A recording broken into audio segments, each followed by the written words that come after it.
kami tahu apa yang kami pikirkan hari ini. Kami percaya Tuhan menjadi pengharapan kami satu-satunya. Tuhan menjadi kekuatan kami satu-satunya. Tuhan memberikan kami perlindungan kuasa dan Tuhan kami sediakan. Kami berdoa Tuhan yang kudus ini, mereka yang sakit Tuhan sembuhkan, mereka yang terikat Tuhan lepaskan. Bahkan setiap kami dalam kekurangan Tuhan berkati berkelimpahan.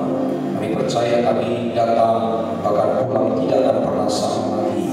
Terima kasih ya Bapa, kami sudah mungkin menyembah Allah kami hidup. Tiba saat kami akan duduk diam mendengarkan firman Tuhan. Engkau mengolok ya Allah, Engkau menguruskan Allah. Sucikan Allah hari ini agar setiap kata-kata firman Tuhan yang sampaikan di tempat ini memberkati, mengajar teguh, bahkan membangkitkan yang percaya kami. Sembunyikan Allah di belakang kayu salib. Biar Yesus dimuliakan, ditinggikan di tempat ini. Berbicara bagi setiap kami Tuhan. Kami siap mendengarkan firman Tuhan. Demi nama Yesus yang siap dengan firman Tuhan, sama-sama kita percaya katakan amin. Beri tepuk tangan.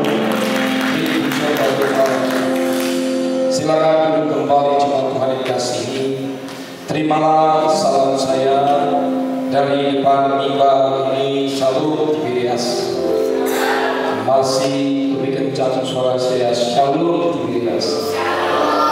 Ada 2000 jemaat Shalom Tiberias. Apa kabar? Banyak berkah, banyak mujizat, banyak kuasa, banyak efek. Sudah makan siang? Sudah. Yang belum makan siang coba angkat tangan. Yang sudah makan siang angkat tangan. Yang tidak angkat tangan silakan pulang. Tapi banyak juga sebelum makan siang. Tadi niat hati sedikit terakhir sih. Ya cuma kalau terlalu banyak ya pendeta. Tapi saya ingin terakhir saudara sebenarnya. Ya kalau terakhir jangan sampai 10 orang atau juga banyak. Lucu juga komen keyboardnya itu ikutannya.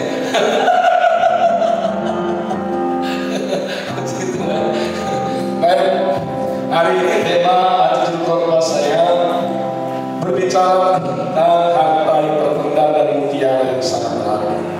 Saudara, siapa di sini yang punya mutiara angkat tangannya?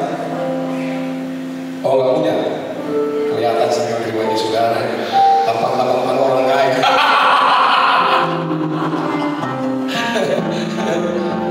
Atau yang saudara punya harta suka kalau di rumah, di depan rumah siapa di sini? Enggak ada. Oh zaman Yesus dulu ya simpan hartanya di bawah tanah. Zaman Yesus dulu nggak ada harta, nggak ada bank, nggak ada BNI, nggak ada BNI, nggak ada BCA. Ya kalau sekarang kan ya ada bank, ada brankas, ya iya. Tapi sering sekali walaupun ya ditaruh di bank BNI suka ditarik juga ya kan habis juga duitnya. Nggak aman juga. Di brankas juga ya sering sekali juga dirampok ya. Saya berdoa saudara ya punya mutiara, amin. Saya berdoa saudara banyak efek, banyak harta, amin.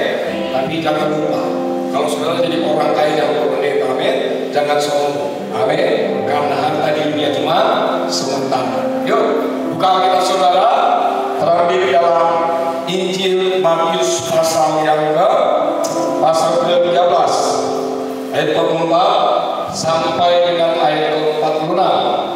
Karena ini cuma 3 ayat, kita akan baca bergantian. Yang sudah dapat katakan, wow puji Tuhan. Kurang semangat yang kita katakan, wow puji Tuhan. Ayat 44, nanti surat 45, lalu tiba di ayat 46, sama-sama kita baca. Judul berikutnya adalah perumpamaan tentang harta terpendam dan mutiara yang berharga. Kerajaan surga itu seumpama harta yang terpendam di ladang, yang ditemukan orang lalu dipendamkannya lagi. Oleh sebab sukacitanya, pergilah ia menjual seluruh miliknya, lalu membeli ladang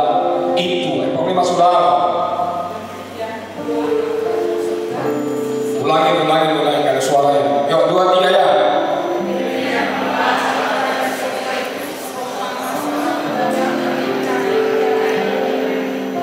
Ayo pelan-pelan sama-sama kita baca 2, 3 ya. Setelah ditemukannya mutiara yang sangat berharga, ia pun pergi menjual seluruh miliknya, lalu membeli mutiara itu. Berbahagia bagi setiap kita hari ini yang mendengarkan firman Tuhan serta melakukan firman Tuhan ini dalam kehidupan kita setiap hari. Nah, saudara, kalau kita membaca Alkitab kita baik-baik, selama masa pelayanan Yesus di bumi, tentu Yesus banyak mengajarkan satu pokok penting yang secara terus-menerus yang dibicarakan tentang hal yang namanya kerajaan surga. Nah, hal kerajaan surga, ketika kita memahami tentang perumpamaan ini, bahkan murid-muridnya juga para pengikutnya tidak mengerti apa yang dimaksud oleh para pengikutnya. Hanya mereka yang diberikan yang namanya karunia tentang hal kerajaan surga. Nah, saudara, Bapak Ibu, Yesus sendiri memang tidak mendefinisikan secara terperinci bahwa tentang kerajaan surga itu. Tetapi Yesus banyak menggunakan banyak cara untuk mengungkapkan kebenaran itu, termasuk melalui perumpamaan yang selalu diajarkan kepada para pengikutnya. Nah, jadi pertanyaan kita hari ini adalah, mengapa para muridnya atau para pengikutnya sulit untuk mengerti dan lambat tentang kerajaan surga tersebut ketika Yesus mengajarkan hal demikian? Jawabannya adalah karena mereka memiliki konsep tersendiri. Mereka memiliki pemahaman yang sendiri. Oleh sebab itu Yesus selalu berulang-ulang memiliki sikap kerendahan hati serta bersabar bagaimana dia mengajarkan tentang perumpamaan tersebut. Nah, kerajaan surga harus menjadi prioritas kita sebagai orang Kristen. Kerajaan surga harus menjadi hal yang paling utama dalam kehidupan kita. Kenapa demikian? Karena kerajaan surga adalah tempat buat Anda dan saya selama-lamanya, bukan di dalam dunia ini. Maka oleh sebab itu jangan bangga ketika sudah memiliki segala yang dalam dunia ini. Jangan sombong ketika sudah memiliki pangkat dan jabatan. Karena pangkat, jabatan, harta yang saudara terima hari ini memang atas jeripaya saudara, atas kerja keras saudara. Tapi saudaraku, ada Tuhan yang selalu menyertai saudara, katakan amin. Jadi oleh sebab itu Bapak Ibu, perumpamaan tentang harta terpendam dan mutiara yang sangat berharga ini satu kesatuan yang tidak bisa dipisahkan dengan perumpamaan yang lain. Saya ketika membaca ayat ini sudah berulang-ulang, atau juga mungkin sudah membaca ayat ini sudah berulang-ulang, mungkin saudara nggak dapat mengetahui apa arti dan makna tentang perumpamaan ini. Mungkin saudara melihat apa tentang kerajaan surga, cukuplah gitu. Tapi kenapa ada 2 orang ya?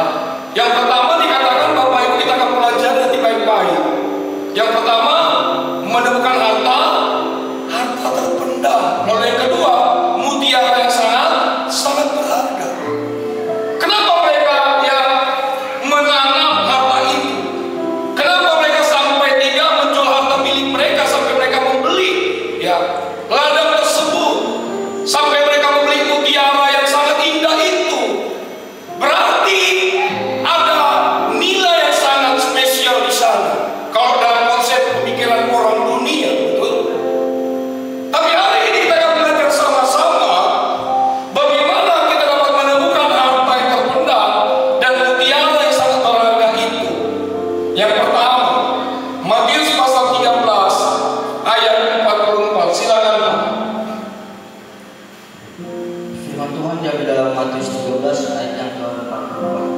Hal kerajaan surga itu seumpama harta terpendam di ladang yang ditemukan orang lalu dipendamkannya lagi. Oleh sebab sukacitanya pergilah ia menjual seluruh miliknya lalu membeli ladang itu.